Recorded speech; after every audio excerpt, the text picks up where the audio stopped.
트럼프는 명시적으로 하고 바이든은 은근하게 한다. 그 정도의 차이가 있을 뿐이지 사실 미국에 대한 기술 제재는 아마 계속 될 것 같고요.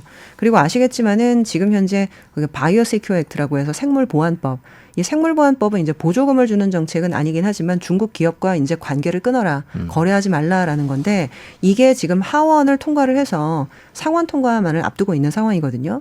그래서 아마도 이것까지 통과가 되면 사실상 이 제약 바이오 산업에 대해서도 중국 기업에 대해서 제재가 들어가는 사안이기 때문에 저는 중국 기업과의 이제 유리는 계속 이어질 수밖에 없겠다라고 생각을 하고 있습니다.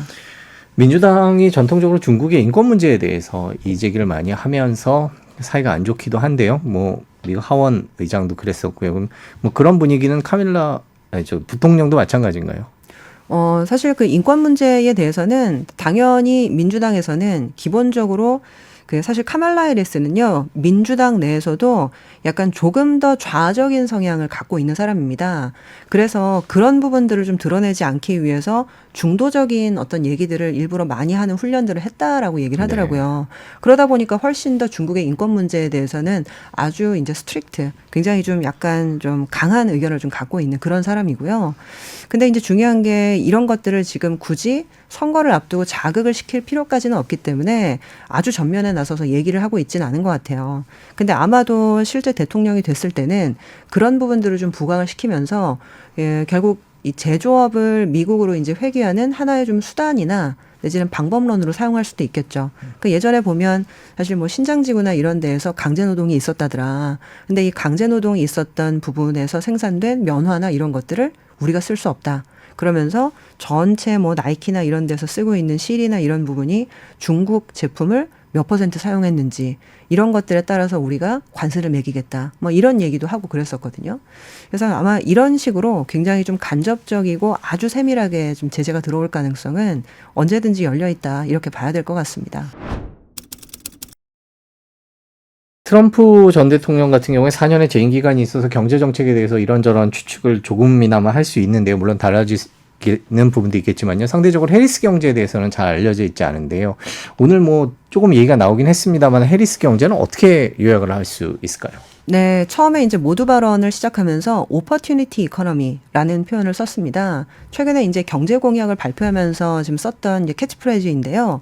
중산층에게 기회가 돌아가는, 그리고 중산층을 좀 두텁게 만드는 정책을 쓰겠다라는 것이 이제 해리스의 경제 공약입니다.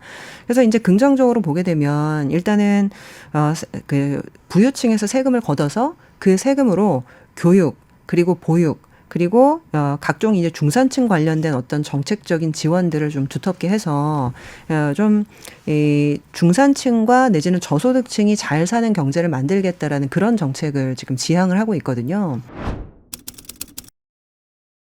근데 사실 굉장히 이제 좋긴 한데 요거를 보면서 조금 비판하는 포인트들이 나오는 거는 첫 번째.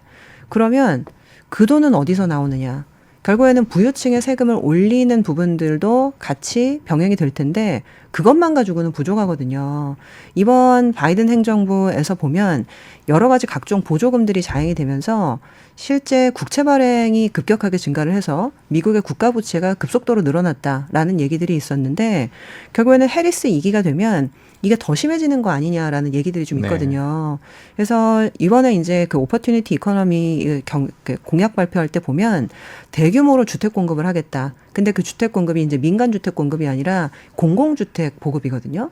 근데 공공주택 보급이라는 것들은 결국 이 부분에 대해서도 보조금이 들어가야 될 텐데 몇백만 호에 대해서 공공주택을 보급하는 정도의 어떤 규모라고 한다면 이것도 역시 대규모 보조금일 텐데 장기 국채 금리가 상당히 많이 오를 수밖에 없다라는 얘기들이 채권 시장에서는 벌써부터 좀 나오고 있습니다. 그래서 이제 사실 캐치프레이즈로는 굉장히 좋은데 그 재원을 어디서 조달할 거냐 그런 얘기가 좀 있고요. 그리고 또 하나 좀 비판 포인트는 뭐 메디케이드고 뭐고 다 좋은데 지금 현재 가격이 많이 올랐다라는 게 이 바이든 행정부의 가장 큰 약점이거든요. 인플레이션. 결국에는 이제 트럼프까지는 인플레이션이 사실은 심하지 않았는데 코로나가 영향을 많이 미치긴 했지만 그래도 바이든 행정부 때 물가가 많이 오른 거는 이 부인할 수 없는 사실이거든요.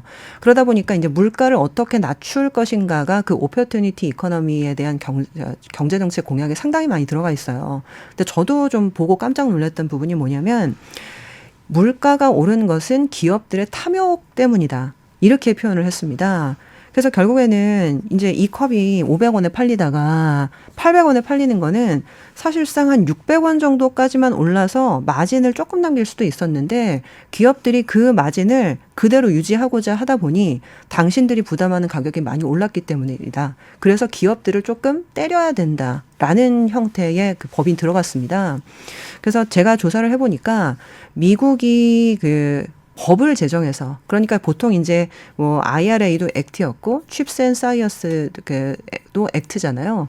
근데 이런 식의 액트 같은 이제 법을 제정을 해서 가격 통제를 시행했던 거는 미국이 2차 세계 대전이랑 한국 전쟁 당시 밖에는 없었습니다. 그러니까 그 이후는 일부 사실은 뭐 여러 가지 령을 통해서 가격 조정을 하긴 했어도 실제로 가격 통제를 법으로 한 적은 없었거든요. 법 제정을 통해서. 근데 이번 지금 오퍼튜니티 이코노미에는 그래서 내가 기업들을 혼내주기 위해서 법 제정을 통해서 가격 상한제를 실시하겠다. 그런 내용이 좀 들어가 있습니다. 근데 이 내용이 사실상 1970년대 인플레이션 때도 그때도 이제 대통령이 이런 가격 상한제를 하겠다고 얘기한 적이 있었거든요.